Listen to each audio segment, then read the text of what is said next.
Hello guys, ഇന്ന് നമുക്ക് കുറച്ച് കാഴ്ചകൾ കണ്ടാലോ. അപ്പോൾ ഞാൻ മേപ്പാടി വരെയുള്ള കാഴ്ചകൾ ഒരു വീഡിയോയിൽ ഇട്ടിട്ടുണ്ടായിരുന്നു. അത് കഴിഞ്ഞ് മേപ്പാടിയിൽ നിന്ന് നമുക്ക് അരമണിക്കൂർ ഓഫീസിലോട്ട് ട്രാവൽ ഉണ്ട്, കൽപ്പറ്റ വരെ. അപ്പോൾ അതുവരെയുള്ള കാഴ്ചകൾ നമുക്ക് കണ്ടാലോ. അപ്പോൾ ഇതാണ് നമ്മുടെ മേപ്പാടി ടൗൺ കേട്ടോ. അപ്പോൾ നമുക്ക് എന്തെങ്കിലും സാധനങ്ങളൊക്കെ മേടിക്കാനുണ്ടെങ്കിൽ നമ്മൾ വരുന്നത് മേപ്പാടി ടൗണിലോട്ടാണ് കേട്ടോ. ചെറിയൊരു ടൗണാണ്. അത് കഴിഞ്ഞിട്ട് നമ്മൾ കുറച്ച് അങ്ങോട്ട് പോയി കഴിഞ്ഞാൽ അവിടെ നമ്മുടെ പോലീസ് സ്റ്റേഷൻ ഉണ്ട്. അത് കഴിഞ്ഞിട്ടാണ് നമ്മുടെ പഞ്ചായത്ത് വരുന്നത്.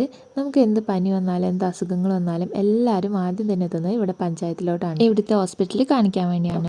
ഇവിടെ തന്നെയാണ് നമ്മുടെ സ്കൂളും ഉള്ളത്. ഞാനിവിടെ +1 +2 പഠിച്ചത് ഈ ഹയർ സെക്കൻഡറി സ്കൂളിലാണ്. പിന്നെ പ്രളയത്തിന് ശേഷം നമ്മുടെ വെള്ളാർമല സ്കൂളും ഇപ്പം മേപ്പാടിയിലോട്ടാക്കിയിട്ടുണ്ട്. ഞാൻ 10 വരെ അവിടെയാണ് പഠിച്ചത് കേട്ടോ. അത് കഴിഞ്ഞ് പിന്നെ നമ്മൾ പോകുമ്പോൾ ഇല്ലിക്കാടാണ്, പഞ്ചമി എന്ന് പറയും. ഇതാണ് ഇല്ലിക്കാട്.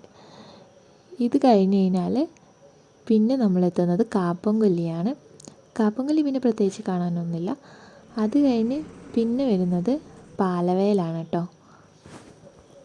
പാലവയൽ കഴിഞ്ഞാൽ പിന്നെ മാനുവയൽ കഴിഞ്ഞാൽ പിന്നെ ചുങ്കത്തറ. ഇതിൻ്റെ ഇടയിൽ കോട്ടവയൽ വിട്ടുപോയി ഗൈസ്.